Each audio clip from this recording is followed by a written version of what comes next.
Hello, everyone, and welcome back to part 3 of this episode on Mormon Stories Podcast. I'm your host, John DeLynn.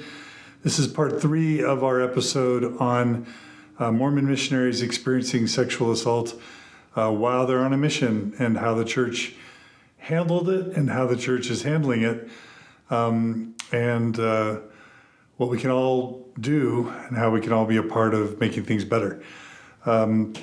If you joined us, hopefully you joined us for parts 1 and 2 of this episode. For part 1, we interviewed Camille and she talked about her sexual assault that she experienced on her mission in Mexico a few years ago, about 4 years ago. Is that right? 3 or 4 years ago? Almost 4 years ago. Yeah. And that was part 1. And then part 2, we interviewed Maddy and she talked about her sexual assault in Bolivia. And there were 2 harrowing, heart-wrenching interviews and episodes. And as we left it, we sort of left each story at the point where Camille and Maddy ended up getting connected together. And what we're going to be covering now in this episode is Camille and Maddy's efforts to help the Mormon Church change it's the way it handles sexual assault of missionaries, because as it appeared, as we left off in the story, within a little bit of time of Camille leaving Mexico after being sexually assaulted, after 43 students were kidnapped and killed in an area relatively close to where she was serving as a missionary, it just seemed to kind of return to business as usual, where missionaries were back in the area she was sexually assaulted in, with no significant substantive change.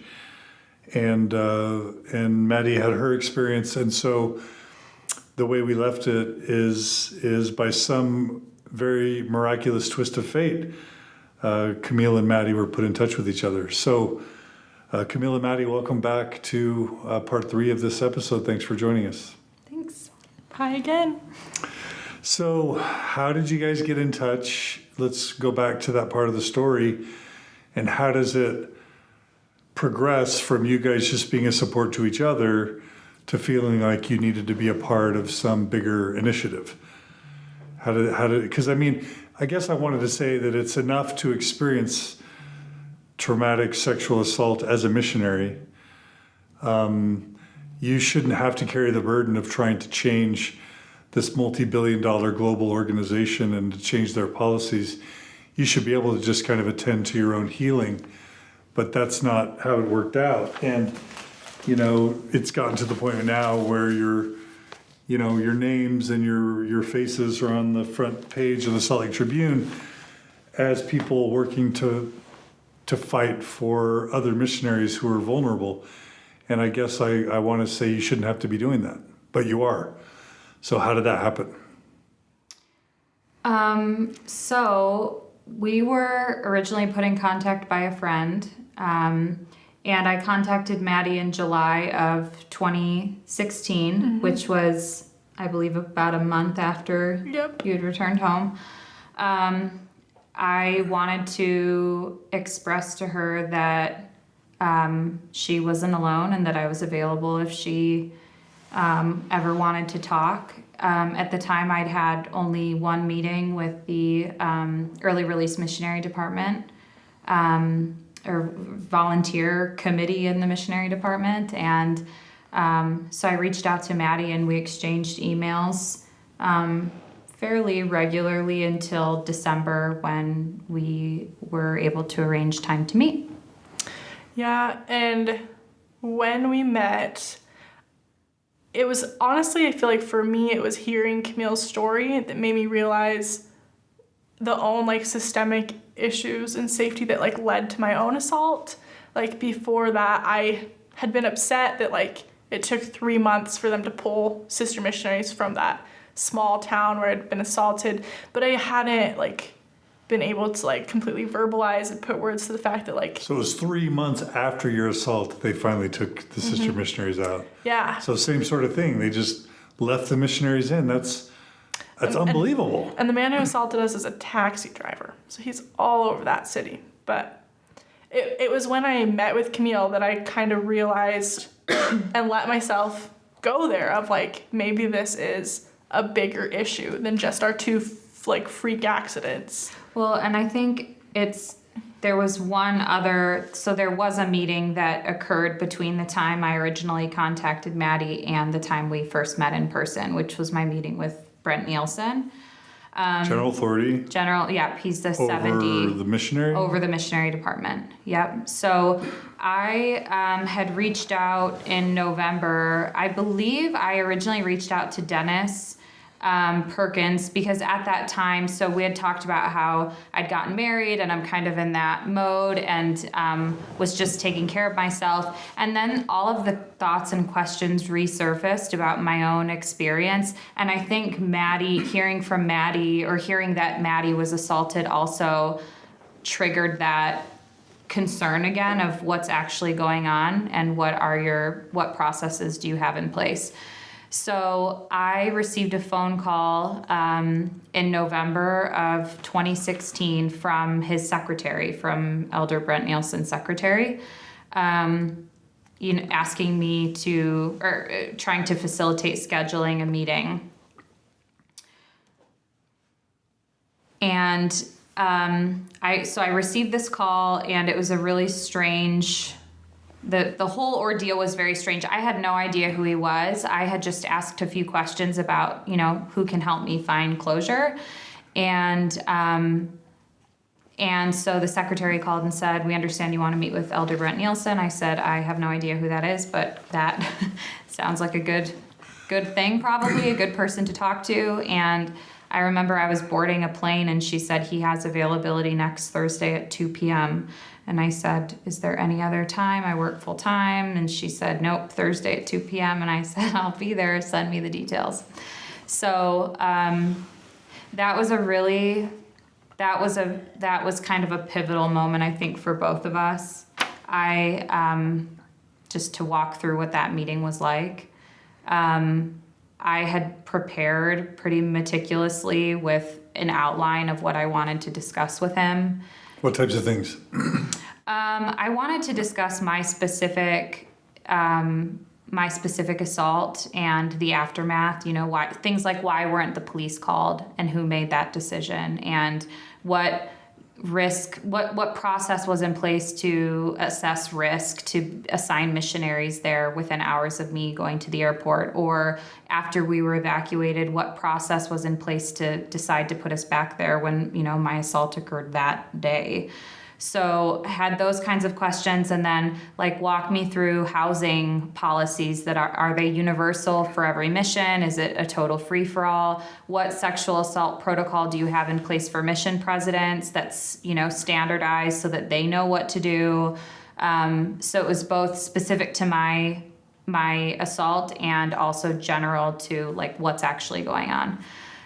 So it's kind of an inquisition on your part. You're basically gathering evidence for the state of affairs, trying to get information.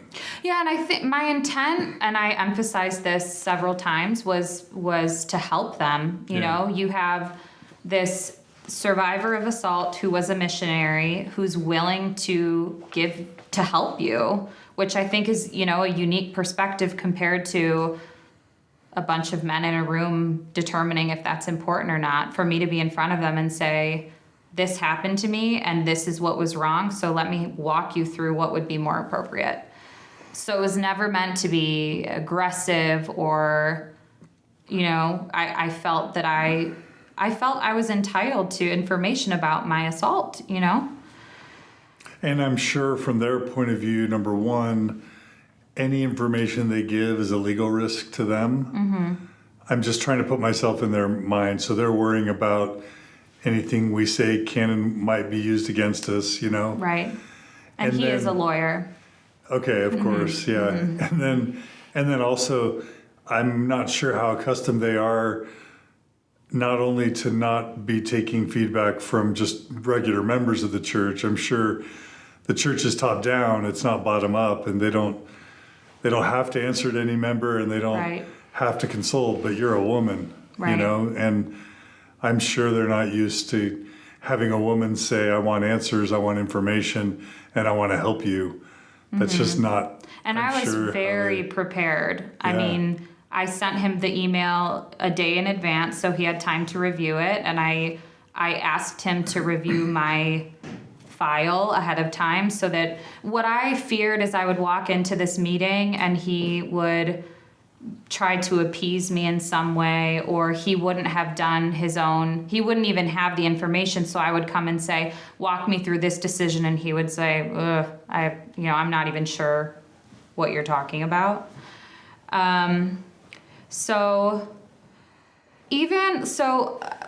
There were pieces of the interview, even leading up to it, the way it was scheduled, the fact that there was no accommodation in any way.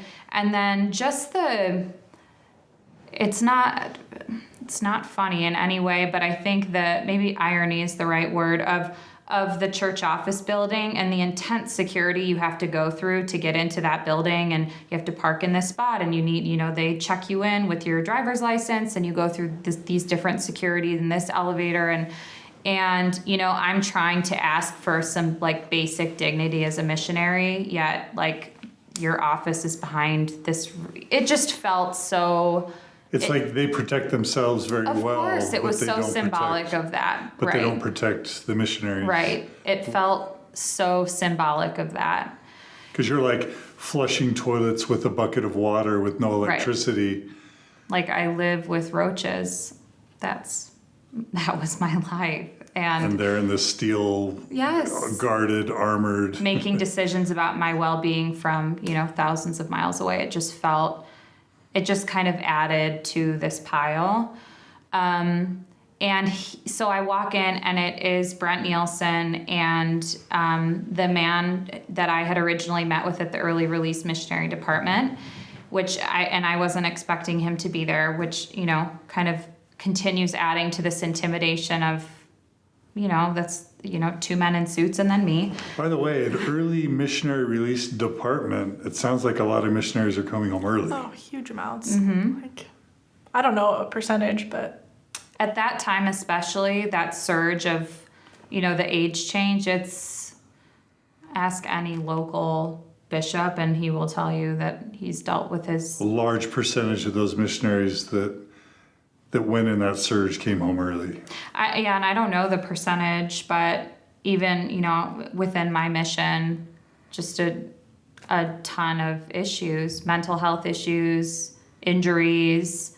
Depression, anxiety, loss of faith, all sorts of stuff. Mm-hmm. Yeah. So the meeting didn't go well. I felt that I prepared all I possibly could, and the answers I was given were either, unfortunately bad things can happen at any time in any place, or, I brought up concerns about therapy, and he said, I don't know who would have promised you unlimited therapy. Usually you would have to do A, B, and C to, So, and I was kind of in shock, like, this can't possibly be happening where you didn't prepare and you're not even sure. I mean, the answers you have for me are so, like, I don't know who would have told you that. It seems so out of the ordinary that after an assault of this nature in the place it occurred would not warrant ongoing care. What did you say about this selection of areas and the assessment of safety? He wouldn't. So it was very clear in that meeting, which was one of the, another red flag that was set off, that they rely very, very heavily on local members and local leadership. And the concern that I'd expressed is, one, these local members, sure, physically they're there, but they're not trained in any way to assess, safety conditions in the way the church needs or should require.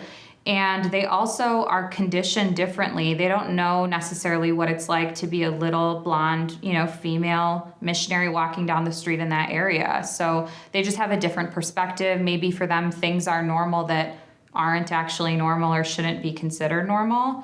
So to consider them the experts over, the U.S. Department of State saying that's a do not travel state, yet the local members say it's okay, so we'll keep them. I mean, it just blew my mind, and that was revealed to me in that meeting, that they actually, there's no, like, I think a lot of parents think, and I thought, there must be this bigger system. They must just know more, have access to more information. And after that meeting, I realized they literally don't. They don't. They use local members. What they say about training of missionaries and mission presidents? Did he say anything about that? I think it was in that meeting that they told me that something like 4 weeks prior, they had created a sister safety committee. Mm-hmm. And the timing to me was like they had created this sister safety committee, but they hadn't met yet. But they were going to be discussing topics like the concerns that I had brought up. And it just sounded, first of all, by now I've been home for almost 2 years, right? Mm-hmm. Well, yeah, it was almost 2 years. And so it just seemed like it's clear that somebody needs to push her. This will not be a priority. And I left that meeting totally distraught. Realizing that this wasn't even close to over. So then by the time Maddy and I met in person for the first time. So what did he say in goodbye? He's the meeting's over. You're not getting your answers. This. Yeah. So, and again, this is,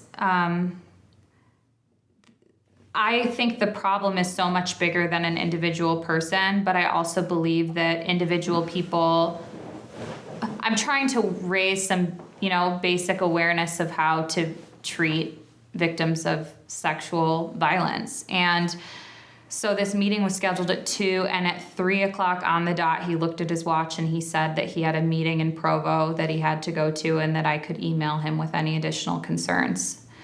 And then just left me with Dennis to chat for another 20 minutes, and then I left.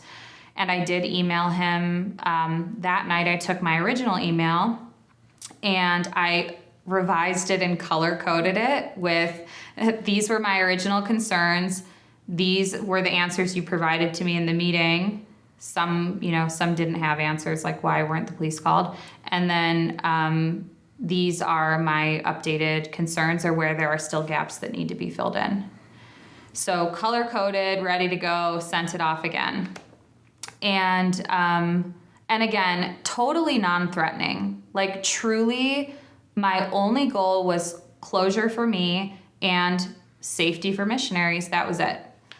So in our meeting, we had briefly discussed that there had been no there's no individual advocate assigned to survivors or victims to facilitate things like, counseling or anything a victim might need. There are 50 things you need when you come home, and most of these people are students, so expecting them to go from bishop to bishop and re-explain, and it's just not reasonable. So I had mentioned to him that one of my suggestions was that missionaries coming home need a point person at the church office building that will facilitate these things.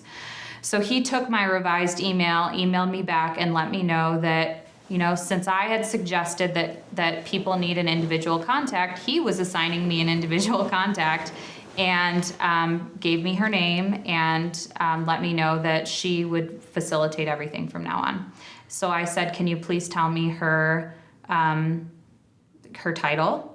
And he said that she was she works for the church's risk management department, and she is a paralegal for Curtin McConkie. And at that point I thought, that is all I need to hear. Like, you twisted a suggestion I gave you and used it to make it sound like you were trying to help me, when in reality it was very obvious at that point that he felt threatened by my persistence, by the types of questions I was asking, and just wanted to, I was passed off. To a paralegal. In risk Yes. of a law firm in risk management. Yeah. Instead of a therapist or a pastor or some sort of minister or shepherd, a paralegal And for a law firm.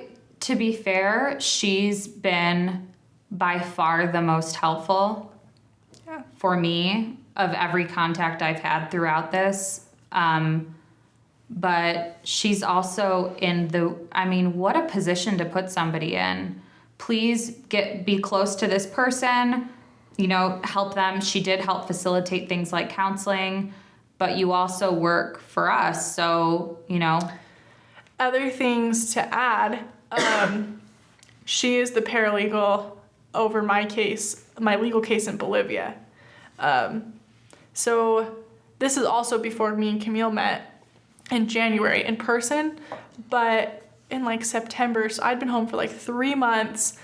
One of the executive directors from the missionary department called me and said, do you want to pursue like this legal case? And this was 3 months after it had happened. And I told him yes. And so then he said, okay, a lawyer will be calling you from Curtin McConkie. And then that lawyer did call me a couple of days later and told me that my attacker would be apprehended within the week and said, like, we should fast together. And so, I mean, it's over 2 years later and he hasn't been apprehended. So that also, to me, made me realize, like, they don't have a clue about the Bolivian legal system either. And that was part of my realizations of, like, what do they have in place?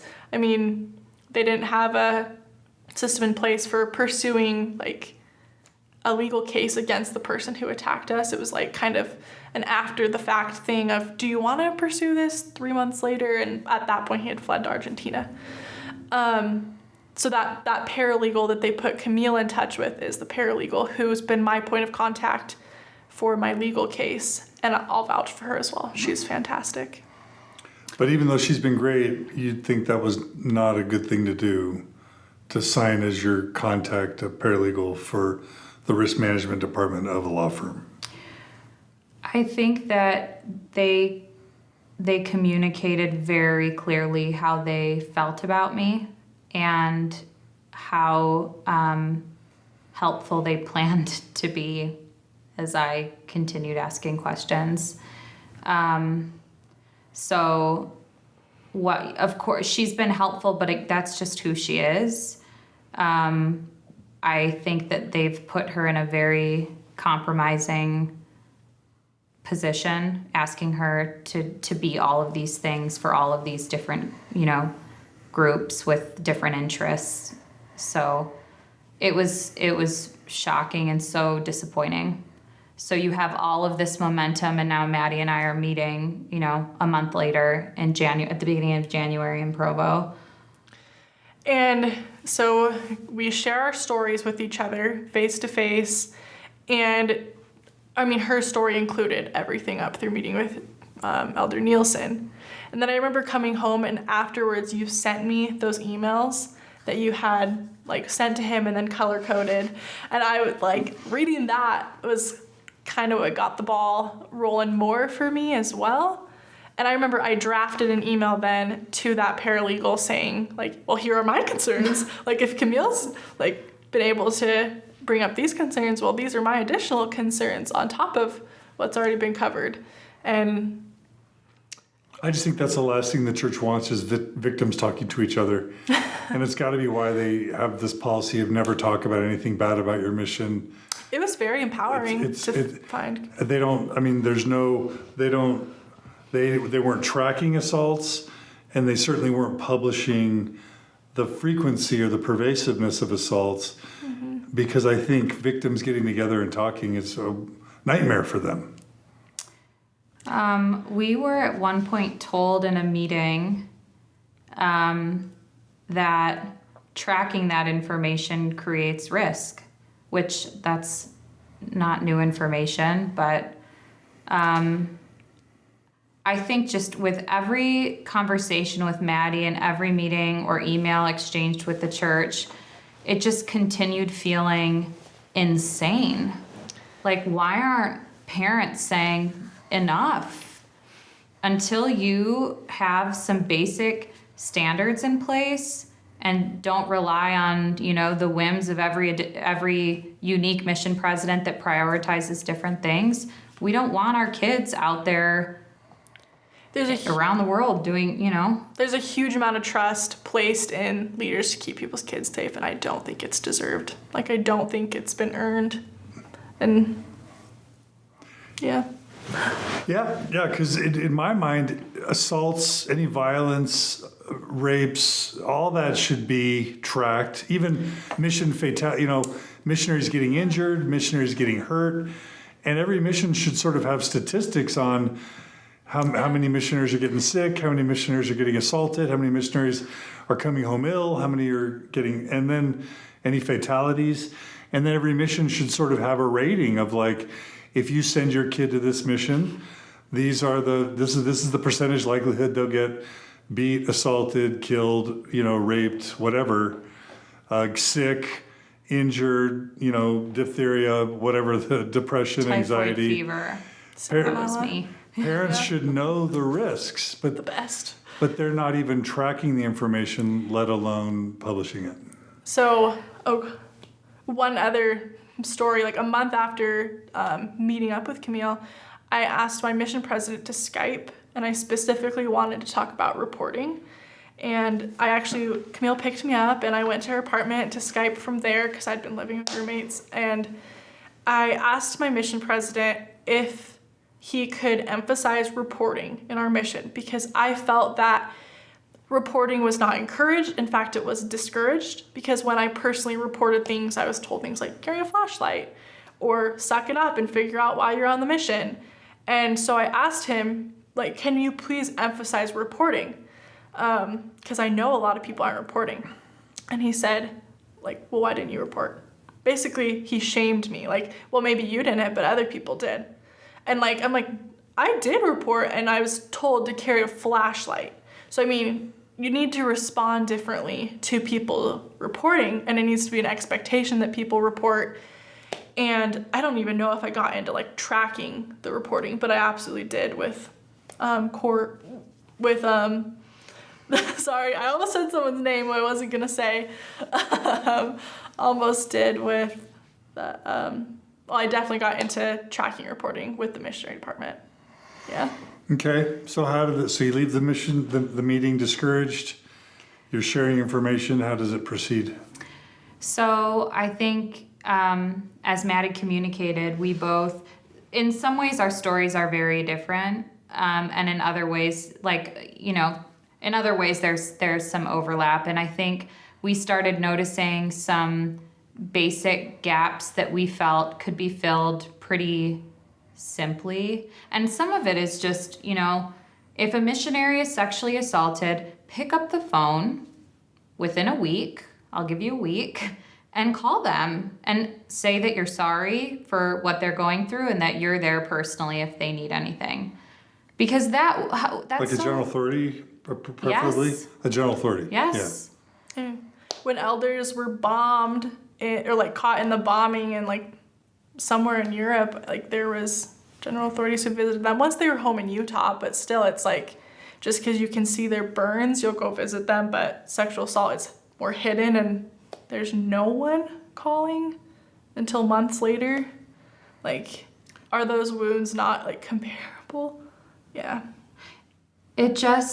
This isn't a problem just within the church, right? This is a societal issue where people do not recognize how sexual assault completely alters your life. And I think you can't, after it happens, you can't take it back, but there are certain, pretty pivotal moments where you can impact the well-being of that person. And as a missionary, first of all, you're immediately cut off from your mission, which was your whole world. Done. Now you're home. Then to not be validated in any way, it just communicated to me that maybe what happened to me either happens so often that they just can't get to us all.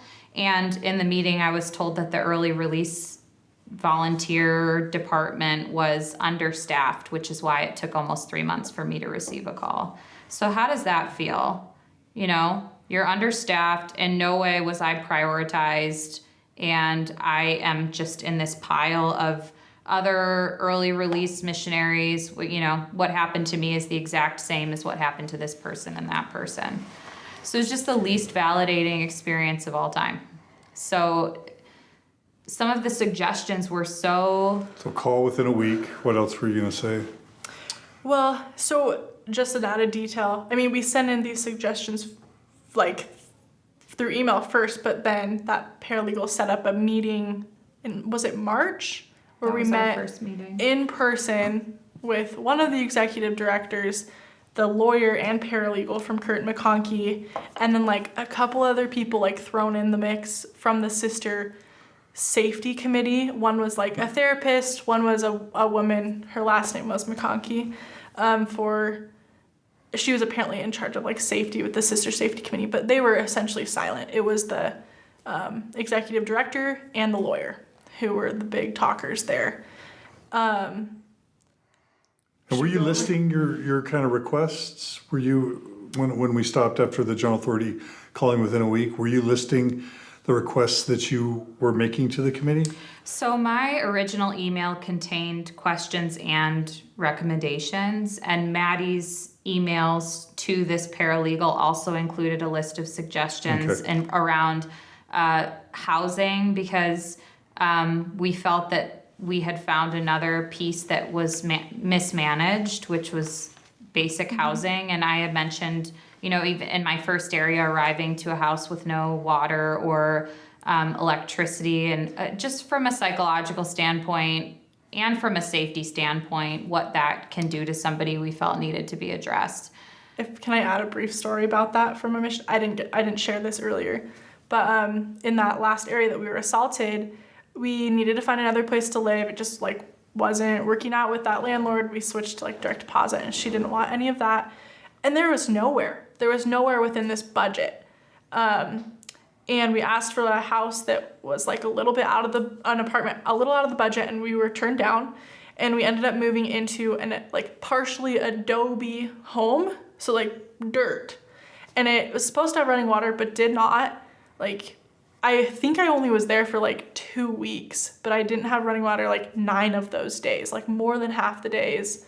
And I didn't even get a chance to tell my mission president that, but his wife knew that we were not finding adequate housing, and we were spending huge chunks of our proselyting time looking for housing, which is an issue of itself, that these young kids are looking for housing and feel pressured to stay within this budget, and will sacrifice safety for the budget. So that was a big piece of we should not be sacrificing a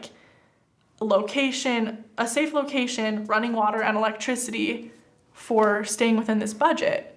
So that was a big thing we were advocating for as well. Clearly, the cheaper the residence, the less safe it's going to be. Right. Yeah. Right? Mm-hmm. So I think our strategy was first protocol for prevention. So that would include safe housing and where missionaries are assigned in general. Again, my state is on a do not travel state. It is the murder capital of Mexico, 4 years running. So how can we make better decisions and maybe more conservative decisions to prevent this from happening? Because certainly it can happen anytime, any place, but let's all agree that it's more likely to happen in these, conflicted places, or, if you're living in the poorest area of your mission area, it's probably going to be more dangerous. So half of our recommendations were based on prevention, and the other half were based on taking care of victims. So that included this survivor advocate position that would help facilitate things like counseling. It included, anything related to counseling, any follow-up, any, mission president protocol. What specific protocol does he have for sexual assault? How can the missionary be in contact with their families and with a counselor? I was not offered counseling. They had mentioned that they had talked to a counselor in Mexico City and had, thought about taking me every week, but I wasn't included in those conversations. So how can we, give control back to the victim and surround them with resources if they stay in the mission, or hopefully if they leave, so that they can appropriately heal? And a couple of additional things that we brought up for like preventative measures are like actual discussions about sexual assault in the MTC, like, and for mission presidents and their wives during their training. It was interesting, after like meeting several times, is she a general authority? Carol McConaughey called me after Camille suggesting that so many times. And she called and said she was so sorry about what happened and wanted to let me know that in the training for mission presidents and their wives, like the most recent one, they taught them about protocol for if there's national disaster, and then she told me a 2-minute presentation on sexual harassment. And I was like, okay, but what about sexual assault? Like, we need training on that as well. And she said she'd call me back and let me know what training there was, and she never called again. So I took that from what I understand, there's still no specific training about sexual assault in a preventative way. Okay. Yeah. So you start having some of these meetings. You had a few then? We had 2 meetings. I was very pregnant at this time, so we had one in March. And then the first weekend or Friday of July was our second, and exchanging emails in between these meetings. And then like a group phone call in August. Was that the last group interaction? Yeah, and I it think, was that. Maddy and I we're not dumb, and we would be in these meetings, and it was pretty clear what was happening. It did not feel like they were prepared to act. It did not feel, we communicated, like I said, we're all on the same team. We are trying to help. Let's talk through these things. And it was very defensive, and it just didn't feel like they were prepared to take us seriously. And so I think we reached a point kind of in the middle of those meetings where, and this is when we first talked about the Tribune. So it was apparent, it hit a point where it was very apparent that at least this is how I felt. I felt like they did not want us there. And a couple of stories, the executive director that was there's several of them, so you don't have to know exactly which one it is, but he looked me in the eye and said, well, we've never heard of anything like your or Camille's stories ever happening before. And I felt that was very dishonest, or that it's like clear that they're not getting the full story, or there's not enough reporting or tracking of events. But mostly I felt that was dishonest. And it just became clear, like, I don't know that continuing to meet is gonna do any good. But 2 specific things that we did suggest, I remember we didn't bring this planning on suggesting these things, but throughout the discussion we kind of came upon these ideas. And one was safety videos. That was like briefly mentioned. My dad was there as well, and me and my dad, I think, brought it up if I remember right. And from my understanding, they are doing those now. I mean, I remember that executive director was kind of like, oh, whatever, we would never do those. And now he's like spearheading that effort. And another thing was safety surveys. Oop, the blinds. Another thing was safety surveys. And after one of the meetings, I drafted an email and like said, I know I brought this up, but here's all these questions I think we should include in a safety survey. And someone replied and said, well, you must be inspired because we started to think about that too. And so it really triggered us wanting to do a news article about this. Was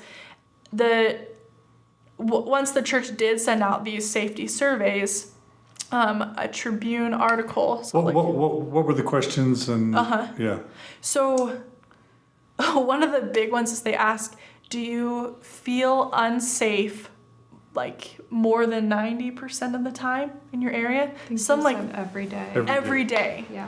And it's like, wait, like we were very concerned with the wording, because if you feel unsafe 70% of the time, can you honestly say that you feel unsafe every day? I felt like their questions were set up to ensure that people would answer cautiously.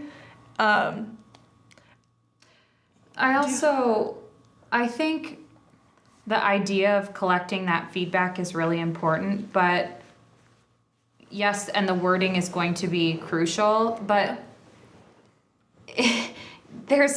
you're never going to get completely honest answers from missionaries about their own well-being as a missionary, because you are counseled to forget yourself and go to work. So I always think if I was a missionary, or if I had received that survey pre-assault, I'm sure it would have appeared that I was totally safe, but it wasn't a reflection of the reality. I didn't have access to news or understand the different, dynamics that were going on, but I don't know.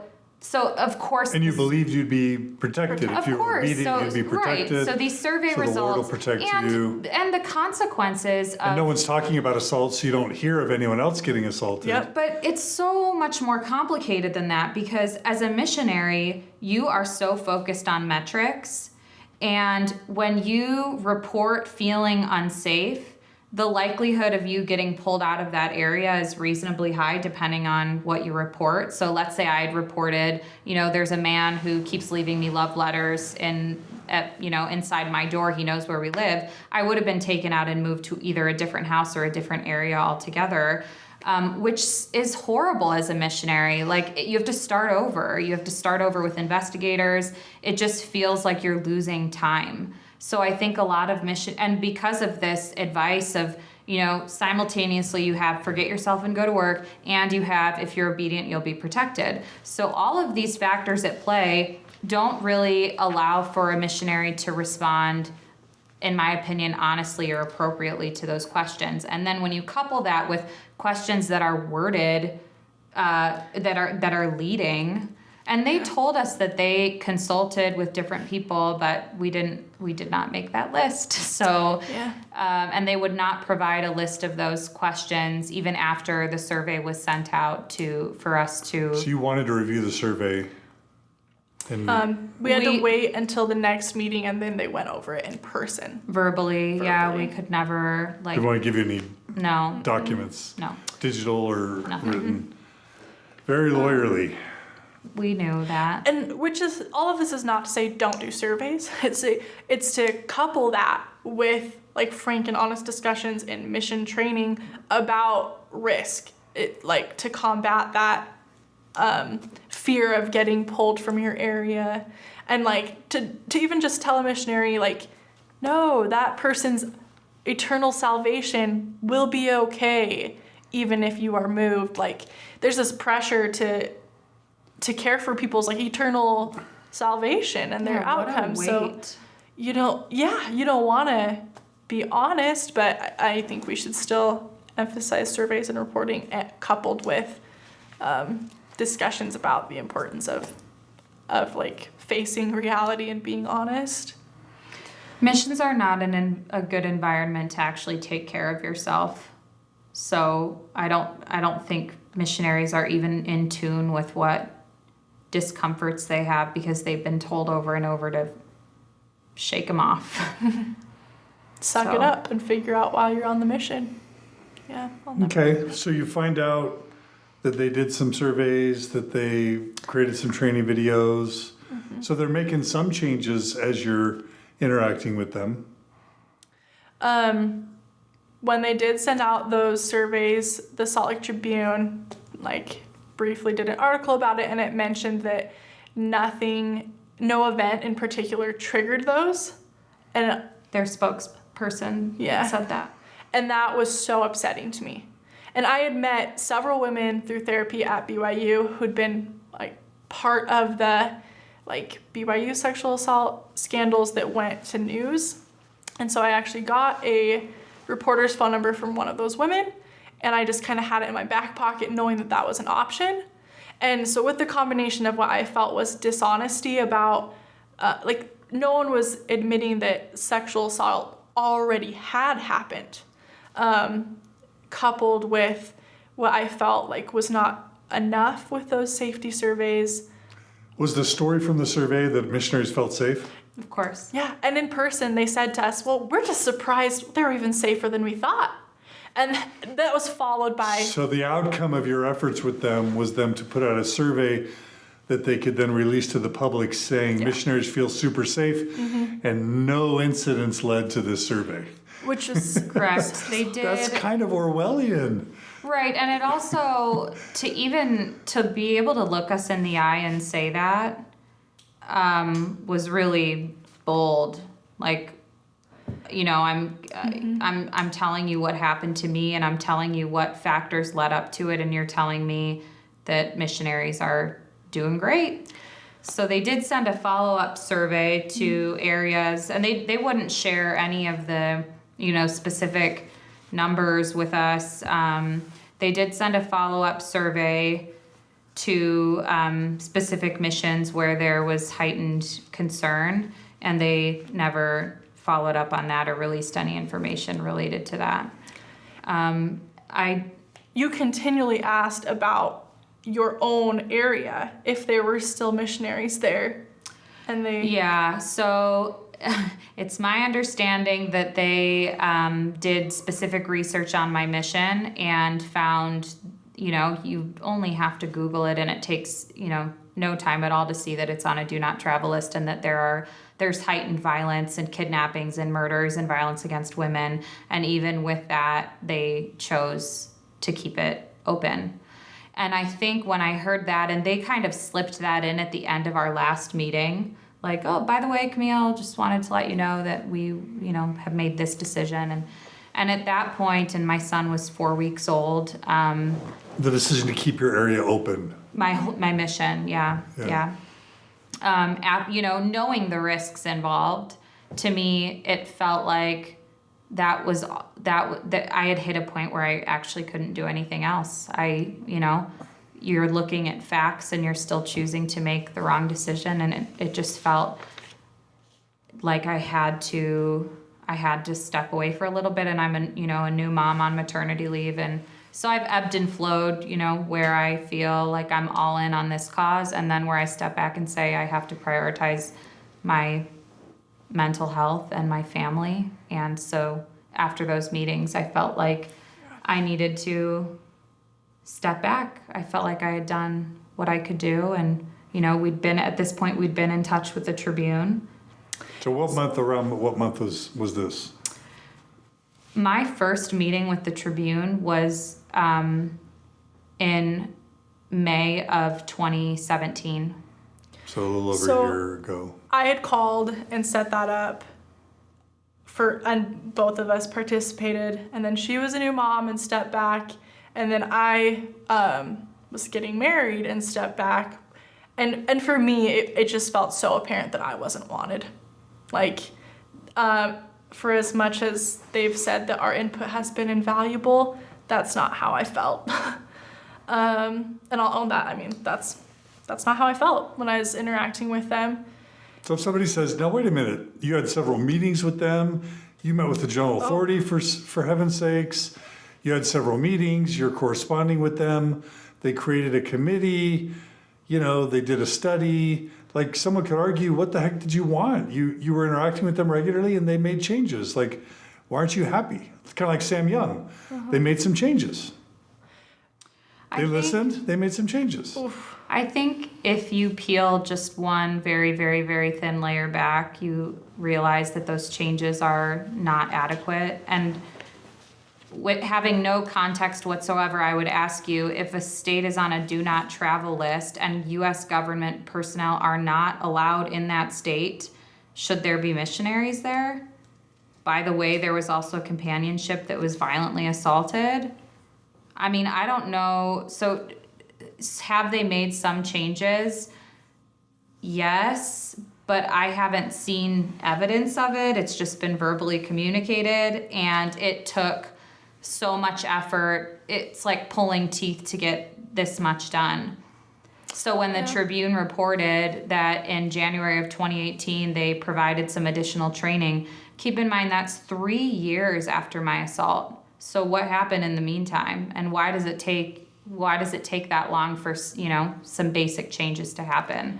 And my mom gets on that whole train and is like, well, it's a huge organization, it takes time. And my response to that was, well, look at how quick BYU changed. Like, as soon as those women went to the media, that changed really fast. And I felt urgency. With the sexual assault, the honor code, yeah, and the sexual assault stuff. Thank you for that context. Yeah. Yes. And I felt a sense of urgency because, Camille's assault happened a year and a half before mine. At that, it's been 2 years since mine, so last summer had been a year. And I wanted to prevent this happening to other women. And men. I didn't want them to ever feel that terror and have it affect every part of their life. So we felt urgency.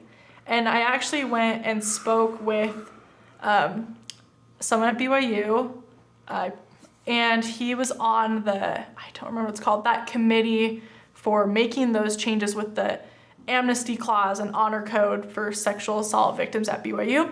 And I went to talk to him about what his thoughts were about using the media to make changes. And I told him I think it'll be I asked him, would we be where we are at BYU if those women hadn't have used media? And he was like, oh, absolutely not. It made it so much faster. And then he also said, but I still wouldn't do it. Because I told him what I was thinking about doing. And he said, I still wouldn't do it. I don't trust the media. They've twisted my words. But I'm like, but it made changes faster and helped victims. And he just said, well, I still wouldn't do it. And so then that was probably like June or July of 2017. And we did take a break. Camille was a mom. I got married. And we didn't really have much more communication with the missionary department. There were several updates in my legal case through this time. Like, we found out that why nothing had been advancing is because the lawyer in Bolivia that the church had been paying for had been doing nothing. It wasn't in his area of expertise, and he'd been just giving them like false updates. And finally their area legal counsel went and visited and discovered that. And so they were like, and then they got a new lawyer who has made advances. So that was going on, but we were done working with the missionary department and really with this news story until the Joseph Bishop MTC sexual abuse scandal broke earlier this year in 2018. And that just devastated me. How did that relate to you? It was on a mission, so there was that connection.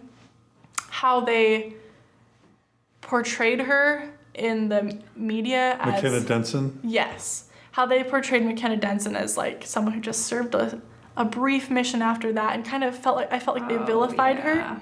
And I was like, is that how they feel about me? Because I'm bugging them about what happened to me.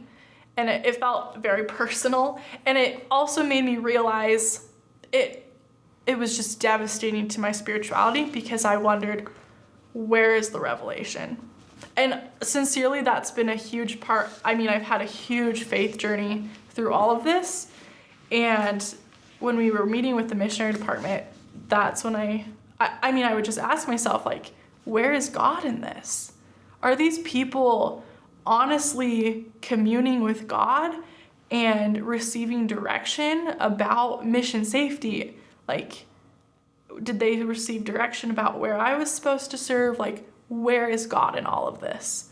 And so it was this huge blow again with McKenna Denson and Joseph Bishop, because it just caused me to have a much more difficult time believing in revelation and guidance. And then once you lose trust in that, I felt like I couldn't trust these people to do it, to receive revelation and actually help keep missionaries safe. I felt like I can't trust them, I gotta do it myself. I don't think I can keep quiet any longer and trust them to do their job. Like, And so it was after that Joseph Bishop scandal that I once again reached out to that reporter, Rachel Piper, she's fantastic, at the Salt Lake Tribune, and started meeting again, wanting to emphasize more on mission safety. Also because it'd been silent from the mission department. Like, they weren't following up with us. They weren't telling us about anything that they were moving forward on. I mean, that was devastating for my mental health as well, wondering and wanting these updates and not receiving any. No follow-up and no communication. Yeah, and I would add to that, based on your question earlier, like, why weren't you guys happy? They made all these updates. Keep in mind at this time, they communicated absolutely nothing to us without us bothering them. They never proactively said, Maddy and Camille, you two had talked about safety surveys. We are going to be sending out a safety survey, and there's going to be articles about it in the news tomorrow, so we just wanted to give you the heads up.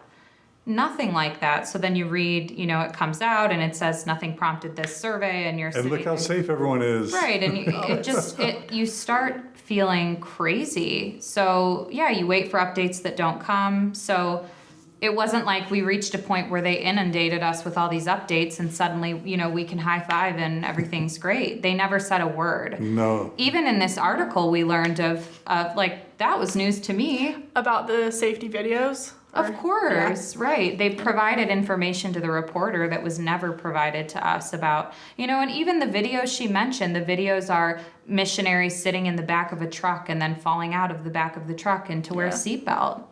Like,